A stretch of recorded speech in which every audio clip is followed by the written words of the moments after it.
Welcome back, and what a delight to have back in the studio with us today, Jason Licato. He's with the Rogue Valley Mobile Pack. He's one of the Mobile Pack coordinators, and we're dealing with an incredible event coming up. Can't wait to be a part of this coming up this fall, but I wanted to have Jason back in the studio and kind of give us an update. Good to see you, man. Yeah, how are you doing? It's all about this, and this is an incredible pack, which is going to go and feed hungry children.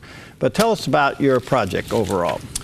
So we're moving along, and like we were just talking about before we came on the air, it's amazing that we're just barely over 3 months away from this event happening. So it's we kind of made a commitment in January, and it's unbelievable that we're almost a year into this. Oh wow! And so we're moving right along though. And the event is what? What are we heading towards? So November 19th, the Saturday before Thanksgiving, and we're going to be hand packing 100,000 meals, which is about 20,000 of those right there. Really? So yeah. Wow. So that bag right there, that's called a Manna Pack, and that feeds 6 kids. That's 6 meals right there. So yeah, it's pretty amazing. You'll be packing this up. You're looking for volunteers, helpers, and then once all this is packed up, where does it go? So it really goes to the location that is in the most need, but they Feed My Starving Children works with about 70 different, in about 70 different countries. Wow. But right now, the Philippines, Haiti, Nicaragua, there's I don't know, a handful of countries that are just in the most amount of need due to their different agricultural needs with the tsunamis and the different things that have gone on recently. So I don't think we realize in America how many kids are going to bed hungry. You had some statistics. How bad is it? Yeah, it's staggering. I mean, for us, it's really what Jess and I really found out about ourselves is that for the most part, it's kind of out of sight, out of mind. You know, we don't really think about it because we're busy. We work, we have kids. I mean, Jess is at home right now with our kids. Otherwise, she'd be here. But yeah, 6,200 kids. I mean, the World Health Organization estimates 6,200 kids under the age of 5 die every day because they starve to death. 6,200. Yep, 6,200 kids every day under 5. So that's not even people or high school age kids. Right. I mean, that's just simply infants, basically toddlers under 5 die every day because they starve to death. Wow. So. All right, so these packs, these Manna Packs and other packs, what's going to go in the package here? You're going to have, one day you're going to try to do 100,000. Where is this going to take place? So this is all going to be actually First Baptist Church, Grace Christian. Some people know that. They've donated their gymnasium and their cafeteria area, and it's just a perfect facility for this event. We put in about 200 people every 2 hours. So people volunteer for 2-hour shifts, and you just kind of go in there, and it's a blitz. And so the whole thing actually gets done in, believe it or not, about 6 hours, 6 to 7 hours, and it's a pretty well-oiled machine once you get there. But yeah, it's crazy to see in action, and Jess and I got to go to Corvallis and kind of see it in action and participate, and we were really impressed because at face value it sounds like a really complicated, daunting task. Yeah, but it actually gets done really efficiently. So what's in a pack? 100,000 packs. What's in it? Yeah. So the Manna Packs are. It's kind of funny. I was just reading about in Exodus and they named it a Manna Pack, which I think is awesome. But to the Israelites at the time, it was kind of this mystery. This isn't so mysterious, but it is to some degree from heaven, and I think that's kind of a neat thing. But in the Manna Pack, basically you have 4 components. You have rice, you have protein, a soy protein, you have a vitamin mix, and you have dried vegetables. So it's basically everything that a malnourished person, especially a child, needs to kind of get. It's really a building block food product. Not something we'd want to probably live on, but something that will sustain people until they can get kind of on their feet, and it really allows them the ability to start learning, to get education and do those things. Because if you're starving, you're not learning, you're not growing, you're not doing those things. So.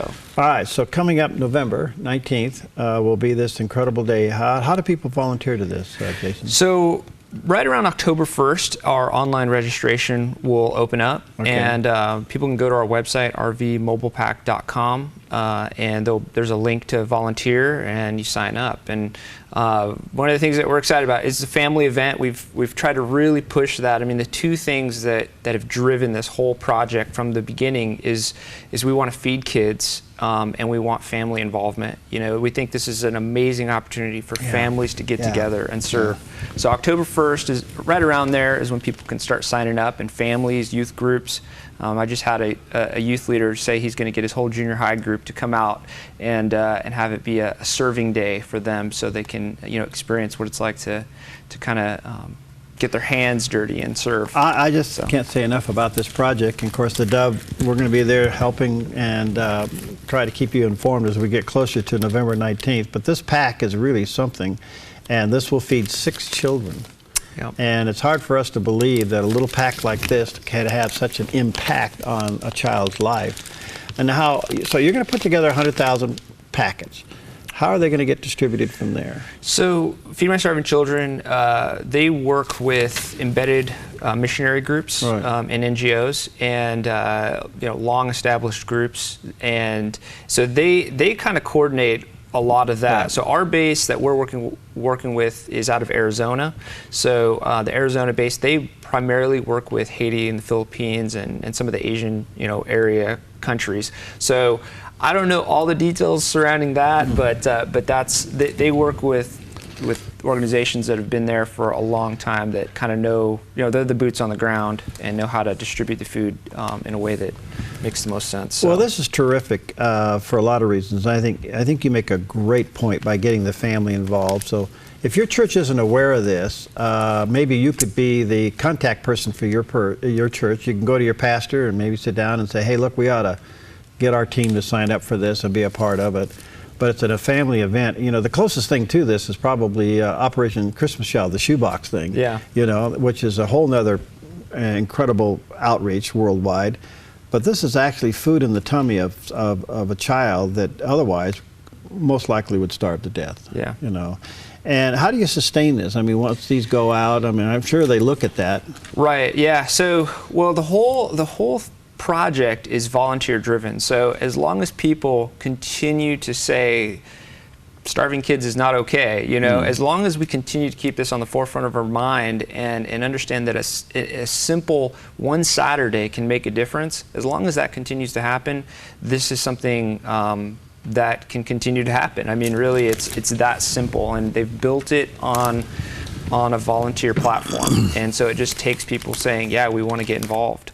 So do you actually put these packs together? Is that yeah. and you'll seal them and everything? Yep, yeah. So they provide all the packaging, all the boxes, all the product. It kind of comes in bulk form, right? Kind of Costco or Winco form, and then we break it down into these smaller packages. We seal it. They provide all the sealers and everything, and then it gets packaged into boxes and then goes onto pallets, and essentially is ready to ship overseas right from our location. They go back onto semi-trucks to planes or whatever, or boats, and so it's a pretty cool way of getting it done. Well, when you see the ingredients in here, it's really amazing. The protein, and then all the variety of vitamins that you have in here, which is everything for solid nutrition.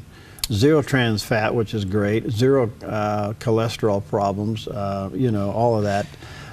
So it's a high protein diet with a lot of vitamins in it, and then it has a list of all the things there. And then it looks like you just put this pack and you pour the contents into boiling water and stir and let it sit there for about 20 minutes and away it goes, huh? Yeah, we had a meeting last month. Have you eaten this? Have you tried it? Yeah, we actually tried. We had a meeting last month, and we decided, last month or the month before, I can't remember, but we cooked up a batch and let everybody that showed up to our meeting try it, and it's really good, actually. I mean, it's I don't know, Jess described it as like kind of a chicken noodle soup kind of flavor. I don't know exactly, but it wasn't, it's pretty good. Yeah, it's pretty tasty. So, and not difficult. I mean, if I can make it and not burn it and, or whatever, then it's pretty easy to make. But. Well, again, mark this down, November 19th. That's going to be the big packing day. They'll be using the facilities there at First Baptist, there where Cascade, or where Grace Christian Schools are. And you can go to roguevalleymobilepack.com, but probably around October you'll start taking the sign-ups. Yep. And you're talking 200 people every 2 hours? Right, yeah. So we need about 600 folks. Wow. Yeah. Well, you should fill that up pretty good. I think so. We hope so. You know, we really believe that it's something everybody can do, you know, and so it's a community event. It's not just like one church or one organization. So we're really hoping that this gets out to everybody and everybody has a chance to get involved. It's hard for us to fathom in America that 6,200 children under the age of 5 are dying daily. Yeah. Because of starvation. And we see these bits and pieces of the film and sometimes the newsreel of this happening, but even then we're not that close enough to be impacted by it. Yeah. So it's hard to believe that a little package like this can feed 6 kids. Was that one meal, and then how? So there's 6 meals, yep. So basically, yeah, it'll feed them for a day. 6 kids for a day, or 1 meal a day if that's what they were given. So. All right, one more time. This is all coming up November 19th. They'll be using the facilities there. First Baptist Church, where Grace Christian School's headquartered there, the gym and their cafeteria area. Looking for about 600 volunteers, and so you can go to roguevalleymobilepack.com is the website, but probably closer to October before you can sign up. But you want to be talking to your church, your youth groups, maybe the men's group, the ladies groups, whatever. Yeah. Get them geared up and get in line. Take one of those shifts. Yeah, starts what time in the morning? Probably about 9 o'clock. And goes all day, huh? Yeah, yeah. Well, Jason, you're terrific. I just can't say enough for what you're doing and how the Lord's laid this on your heart. And it'll be interesting to see where these packs end up going. You probably will know in time, won't you? Yeah, so about a month after we pack our food and it goes back to Arizona, it goes right to kids. So they send us an update about a month later, and anybody that volunteers, when you sign up, I think you'll probably put your email address in there. You can provide it anyway, and you'll get a letter from us that lets everybody know where our food went. So that's wonderful. Yeah, it's pretty cool. I will mention really quick, we have a meeting tomorrow night. Oh, okay. Forgot to mention that, but tomorrow night at 6 o'clock at Heritage Christian Fellowship. So 943 Automation Way. Behind Southern Oregon Subaru and some of those places. Right. But yeah, tomorrow night, if people want more information, 6 to 7 o'clock. They can show up there. They can show up and get some more info. All right, good.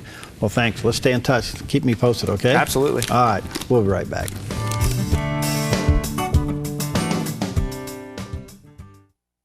I'm Paulina Leiser, producer of Focus Today. Thank you for watching this video, and make sure to check our other videos at theDove.us.